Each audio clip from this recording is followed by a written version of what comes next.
Hello, আসসালামু আলাইকুম। বন্ধুরা দেখেন আমি আপনাদের সামনে নতুন একটা ভিডিও নিয়ে আসলাম। আশা করি আপনাদের সবার কাছে ভালো লাগবে। আর যারা আমার চ্যানেলটিতে নতুন আছেন তারা সবাই সাবস্ক্রাইব করে দিবেন। না আমার সবসময় নতুন ভিডিওগুলো আপনাদের কাছে পৌঁছানোর জন্য। আর আমি আপনাদেরকে একটি অনুরোধ করব, সবাই সাবস্ক্রাইব করবেন আর লাইকে করে দিবেন আর পাশে থাকা বেল বাটনটি অন করে দিবেন। তো আপনাদের কাছে একটাই রিকোয়েস্ট, আপনারা পুরো ভিডিওটা দেখবেন। পুরো ভিডিওটা না দেখে টেনে দেখবেন না।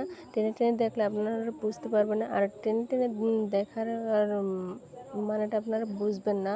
পুরো ভিডিওটা যদি দেখেন তাহলে কীভাবে কী করতে হয়, কীভাবে কোন জায়গায় দাগ দিতে হয় তাহলে ঠিকই বুঝবেন। তো এখানে আমার দেখেন লম্বায় আমি নিতেছি 43 পর্যন্ত 43 ইঞ্চি আমি লম্বা নিতেছি। আর আমি বডি নিলাম 9.5 ইঞ্চি। আমার 9 ইঞ্চি রাখবো, আধা ইঞ্চি করে সেলাই দেবো। এক্সট্রা কাপড় সহ আমি 9.5 ইঞ্চি নিচ্ছি। আর এখানে আমি আমলের জন্য মাপ দিয়ে দিচ্ছি, দেখেন।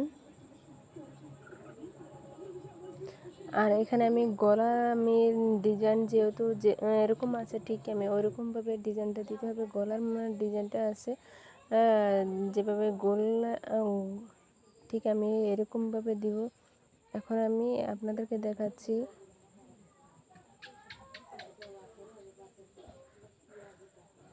আমি এখানে 5.5 ইঞ্চির মাঝে আমি গলাটা ডাউন দিয়ে দিলাম। এখন আমি দাগ কেটে নিলাম। আর এখানে বুকের মাঝে যেহেতু ফাড়াটা আছে, এদিকে একটা ডিজাইনের কাপড় বসানো হবে। ঠিক ওই সিস্টেমে আমি ডিজাইনের কাপড়টা বসিয়ে দেবো। আর এদিকে আমি দাগ দিয়ে দেবো।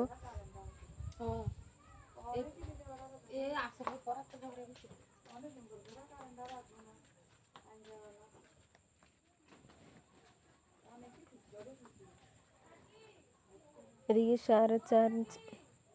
4 ইঞ্চিতে আমি দাগ দিয়ে তারপরে দেখেন আমি 4 ইঞ্চিতে নিলাম দাগ দিয়ে।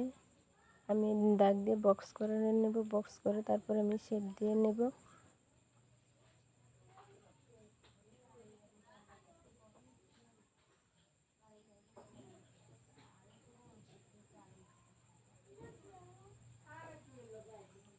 আর এখানে আমি আমলের মাপটা নিয়ে নিচ্ছি। আমলের মাপটা দিয়ে তারপরে আমি এখানে দাগ দিয়ে আমি শেপ বক্স করে নেব। বক্স করার পর আমি সুন্দর করে একটি শেপ দিয়ে দেব। শেপ দেওয়ার পর আমি যে দাগ দেব এই দাগ অনুযায়ী আমি কাপড়টি কাটবো। তো এখানে আমি আমলের দাগটি দিয়ে তারপরে সুন্দর করে এখানে শেপ দিয়ে দিলাম।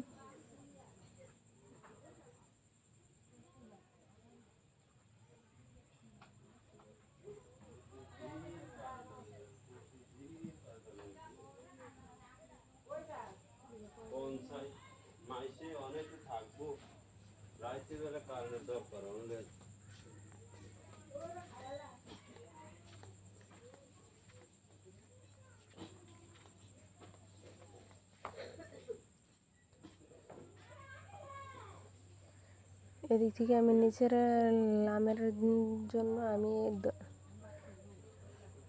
12.5 ইঞ্চির মাঝে আমি দাগ দিয়ে দিলাম। 12.5 ইঞ্চির মাঝে আমি দাগ দিয়ে দাগ কেটে নিলাম। এই দাগ অনুযায়ী আমি এখন শেপ দিয়ে দিব।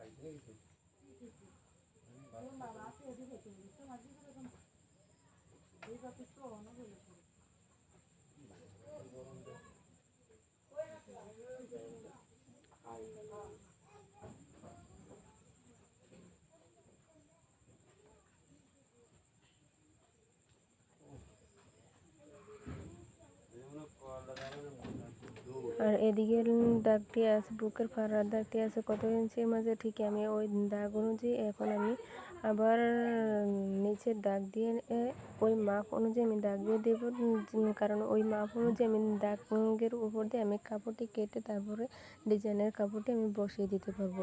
তো দেখেন আপনাদের যদি ত্রিভুজের মাঝে এই সমস্ত কোনো ডিজাইন থাকে তাহলে কিভাবে আপনারা ডিজাইনটি বসাবেন আমি আপনাদেরকে দেখিয়ে দিচ্ছি।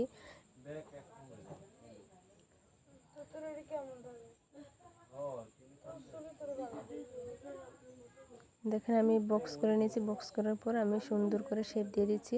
আর এই শেপ অনুযায়ী আমি কাপড়টি কাটবো। আমি দেখেন এদিক থেকে যতটুকু আমি দাগ দিয়েছি এই দাগ অনুযায়ী আমি কাপড়টি কাটবো। আর এদিকে আমি শোল্ডারের জন্য কাপড়টি 4.5 ইঞ্চি নিচে, 1/2 ইঞ্চি 2 সাইডের করে 1 ইঞ্চি যাবে। তারপর আমার শোল্ডারের এদিকে কাপড়টি থাকবে 3 ইঞ্চি পরিমাণে। এদিকে আমি আমার জন্য যে দাগটি দিয়েছি তারপর এদিকে আমি ওই দাগ অনুযায়ী একটি টিকেন দিয়ে দেব।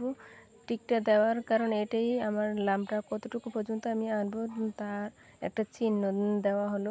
আর এদিকে আমি যে দাগ দিয়েছি দেখেন আমি সেই দাগ অনুযায়ী কাপড়টি কেটে নিলাম। এখন আমার অলরেডি সামনের পাটটা কাপড় কাটা হয়ে গেছে। এখন আমি ব্যাক পাটটা কাটবো। ব্যাক পাটটা কীভাবে কাটবো আপনাদেরকে দেখে দিচ্ছি। এর দাগটা আমি দিচ্ছি না, এখন আমি আপনাদেরকে দেখাবো আমার সামনের পাটটা যতটুকু আছে আমার পিছনের পাটটা তার চেয়ে কিছুটা বড় নেব, যার কারণে এটা আমার ব্যান্ড গলার হবে। আর সামনের পাটটা যেহেতু কাজ করা আর কাজের কাপড়টি ছাড়া আমার একটু বেশি কাপড় নেওয়ার এটাই কারণ। অনেকটি ভাবে কিছু কিছু থ্রি পিস আছে, আপনারা অনেকেই বলেন কিছু থ্রি পিস আছে সামনের পাটটা চেয়ে পিছনের পাটটা হয় বড় হয় আর নতুবা সামনের পাটটা সামনের দিকে নিচে ঝুলে যায়। তো পিছনের পাটটা একসাথে থাকার কারণে জন্য একটাই সামনের পাটটা যা থাকে তার চেয়ে 1/2 ইঞ্চি বা 1 ইঞ্চি আপনারা এটা অতিরিক্ত করে কাপড়টি নেবেন, তাহলে অ্যাডজাস্ট করে সমান হয়ে যাবে আর দুনো দিকেই সমানভাবে থাকবে। ব্যবহার করতে গেলে তখন এক সাইডটা ঝুলে যাবে না আর এক সাইড উপরে থাকবে না। আর আমি আজকের ভিডিওতে আপনাদেরকে সম্পূর্ণভাবে দেখে দেবো কীভাবে কাপড়টি রাখলে বা কাটলে আপনাদের সম্পূর্ণভাবে অসুবিধা ঠিক হয়ে যাবে, সমস্যা আর থাকবে না। আর কিভাবে ব্যান্ড কলারে আমি এদিকে কাটিং করছি আর কিভাবে আমি কাপড়টি কাটলাম আপনাদেরকে তা দেখে দিচ্ছি। আপনারা যদি ব্যান্ড কলার দিতে চান তাহলে ঠিক এভাবে দিতে পারবেন। আর যদি আপনারা দুটো পাট একই ডিজাইনের করতে চান তাহলে একই সাথে কাপড়টি কাটতে পারেন। দেখেন আমার অলরেডি কাপড় কাটা হয়ে গেছে। এখন আমি আপনাদেরকে সম্পূর্ণভাবে দেখে দিচ্ছি। আর আমার কাপড় কাটার মাঝে বা আমার কথার মাঝে বা আপনাদের যদি অসুবিধা হয়, বুঝতে অসুবিধা হয় তাহলে কমেন্ট করে জানাবেন। যদি না জানেন তাহলে বুঝতে পারবো না, জানালে বুঝতে পারবো আর আপনাদের সমস্যাগুলো সমাধান করে দেব। আশা করি ভালো আছেন, বুঝতে পারবেন সমস্যা।